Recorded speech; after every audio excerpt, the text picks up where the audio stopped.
Ha yn darali digorid na halapa coianta le ilanan, neu ciad ilan i'r orid a ha 2,000 diag y gach. Ha slwg an yn ciad agus och ilan diag jyna hilanan sio, boronich, firanich agus clawn.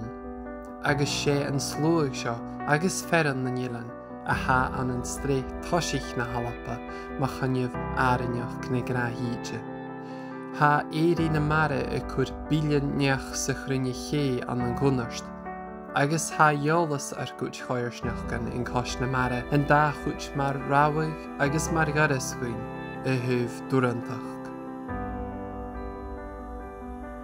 We've made this marker out of turf, which is one of our great lost traditions in Scotland. It's one that locks up carbon whenever it's used. Along with other natural materials, it requires the least amount of energy to build a building with. When you compare that with modern materials, construction produces 40% of solid waste in the UK. And we're in a transition now back to biocomposite materials. So when we look into the past, in many ways it's a mirror of our future, our sustainable, low-carbon construction future. We all feel that it is our responsibility here because it affects us directly.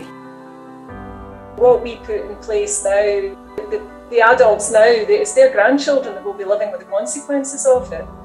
As a community, we are really conscious of the long-term impact of decisions that we take now and struggling to have an influence or agency over decisions that are being made in quite a short-termist and budget-restricted environment.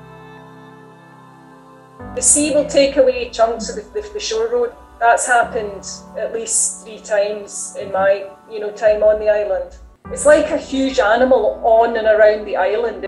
The sea gives and it takes as well. So it will take from a community in terms of, like all coastal communities, it will take lives, it will take land, it will take livestock, it will take your time and energy. But I think there's an awareness now. We've got more water here than we can cope with. We've got too much rainfall. We've got flooding problems in the village because of water coming off the hill and antiquated drainage systems. The relationship is changing and it's maybe more threatening. I'll get seaweed on my doorstep. None of our front doors open. And people put sandbags out, and it is very, very real. So this is about the level that we think the sea level rise is going to be by the end of the century. If we do everything we're meant to keep temperature rise less than 1.5 degrees, but the sea level is going to keep on rising after 2100, and I don't think we're going to do everything we need to do. So we're going to put another layer on to allow for our incompetence in the face of climate change and for the generations after 2100.